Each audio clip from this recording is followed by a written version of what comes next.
کہیں گے ان کو کہ سوری ہماری غلطی ہے کہ ہم آپ کو وقت پر انصاف نہ دے سکیں. لیکن شاید غلطی ان کی ہے کیونکہ ان کی ویڈیو وائرل نہیں ہو پائی. گرا ناز کی ویڈیو اگر وائرل ہو جاتی تو شاید ایسا نہ ہوتا, کیونکہ اب یہ دور سوشل میڈیا کا ہے. ہمیں جب تک کوئی ویڈیو وائرل نہیں ہوتی معاملے کی سنگینی کا اندازہ نہیں ہوتا. نہ جانے کتنی گرا ناز ہے, نہ جانے کتنی گرا ناز کی بیٹیاں ہیں جو اس وقت ان عقوبت خانوں میں, ان نجی قید خانوں میں ظالم سرداروں کی قید میں ہیں, جن کے پاس شاید موبائل بھی نہیں کہ وہ اپنی ایک ویڈیو بنا سکیں اور ان کو وائرل کر سکیں. یہ ایک ایسا واقعہ ہے جس نے آج مجھ سمیت پورے پاکستان کو جھنجھوڑ کے رکھا ہے. ہر اس شخص کو جھنجھوڑ دیا ہے اس معاشرے کے جو تھوڑی بہت اپنے دل میں درد رکھتا ہے, جس کو تھوڑا بہت احساس ہے. لیکن یہ شاید ملک ان کھیترانوں کے لیے بنا ہے, ان سرداروں کے لیے بنا ہے کہ جن کا نام ہوتے ہوئے بھی نام نہیں آ رہا, FIR درج نہیں ہو رہی.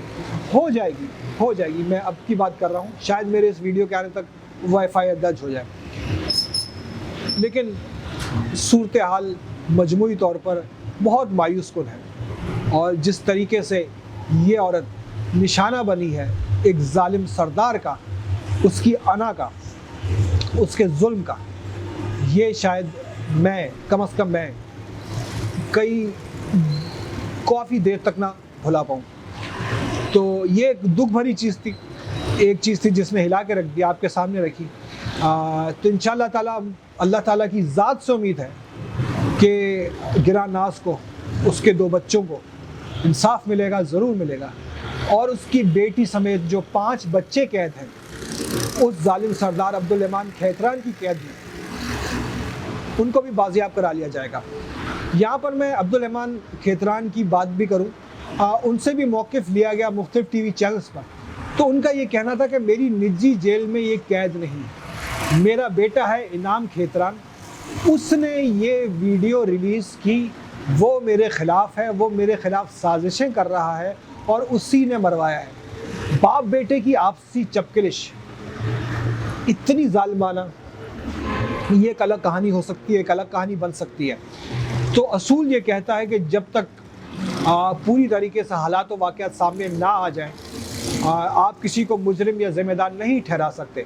لیکن اب تک آنے والے جو بھی واقعات ہیں, جو بھی ہیں, ان سے اشارہ خود عبدالرحمان کھیتران کی طرف ہے. اس خاتون نے اپنی ویڈیو میں قرآن ہاتھ میں اٹھا کر عبدالرحمان کھیتران سے اپنی جان کو خطرہ بتایا, اپنے آپ کو چھڑوانے کی اپیل کی, اپنے بچوں کو چھڑوانے کی اپیل کی. اور اب 5 دن بعد یا 4 دن بعد وہ اس دنیا میں نہیں رہی, نہ اس کے دونوں بیٹے اس دنیا میں ہیں. سیاسی فرنٹ سے بات کر لیں اب تھوڑی سی.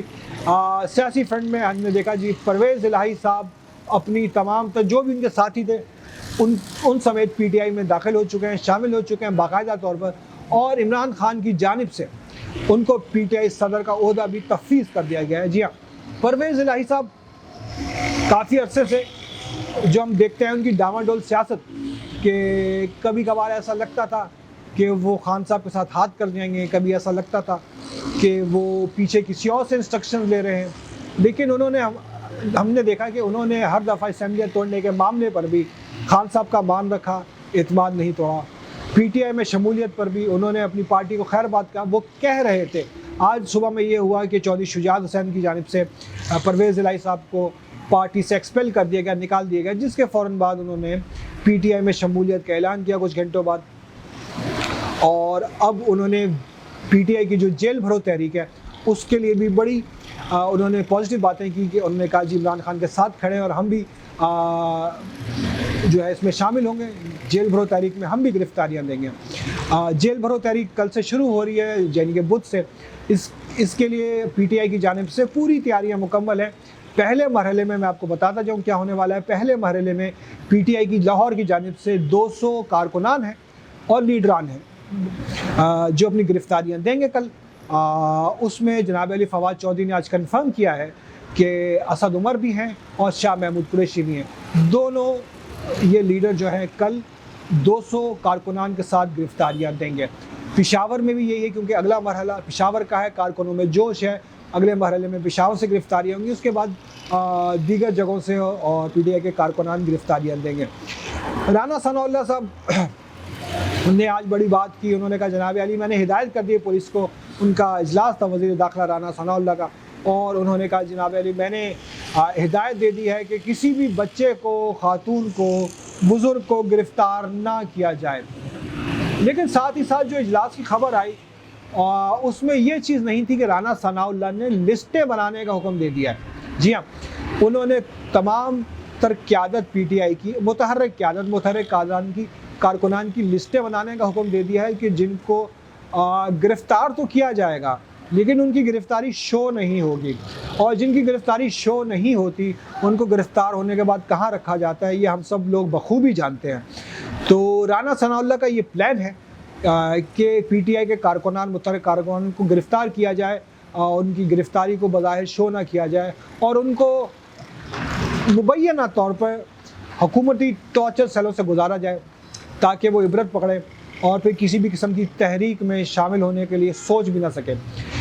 یہ رانا ثناءاللہ کا ایک شیطانی پلان ہے, منصوبہ ہے, جو ہمارے رپورٹر نے اندر کی خبر دی ہے, کیونکہ وہاں پر رپورٹرز الاؤ نہیں ہوتے, وہ اتنی خبر آتی ہے باہر جتنی وہ لوگ دیتے ہیں, لیکن ہماری اندر کی سورسز نے یہ بتایا ہے. تو اب یہ دیکھنا یہ ہے کہ پی ٹی آئی کے کارکنان اس کو کیسے ٹیکل کرتے ہیں, کیا ہوتا ہے. ضروری یہی ہے کہ تمام کارکنان جو ہیں ایسی اسٹریٹجی ڈیوائز کریں, یا قیادت ایسی اسٹریٹجی ڈیوائز کرے کہ جو پلان کے تحت, منصوبے کے تحت گرفتاریاں ہیں 200 لوگوں کی ہیں جیسے, صرف وہی گرفتاریاں دی جائیں, کوئی ایکسٹرا گرفتاریاں نہ دی جائیں, اور کسی بھی قسم کا حکومت کو, اس امپورٹڈ ٹولے کو, اس ظالم ٹولے کو کسی بھی قسم کا ظالمانہ اقدام اٹھانے نہ دیا جائے. یہ تھی اب تک کی اپڈیٹس, اور کچھ گمبھیر خبریں تھیں, اس لیے آج تھوڑا سا میں نے موڈ ہلکا نہیں رکھا. ورنہ ان شاء اللہ تعالیٰ کل کوئی نئی اس طرح کی خبر آتی ہے جس میں آپ کے لیے کچھ ہنسی کا سامان پیدا کر سکوں, وہ ضرور لاؤں گا آپ کے سامنے. آپ دعا کریں گنا ناز اور اس جیسی خواتین کے لیے, ان جیسے کئی خاندانوں کے لیے جو اس وقت بھی پاکستان میں رہتے ہوئے بھی, اس دور میں بھی سرداروں کے, وڈیروں کے ظلم کا شکار ہیں, ان میں سے گزر رہے ہیں, جن کی کوئی سنوائی نہیں ہے, کہیں سنوائی نہیں ہے. اللہ تعالی ہم سب کو اپنی حفظ و امان میں رکھے. بہت شکریہ.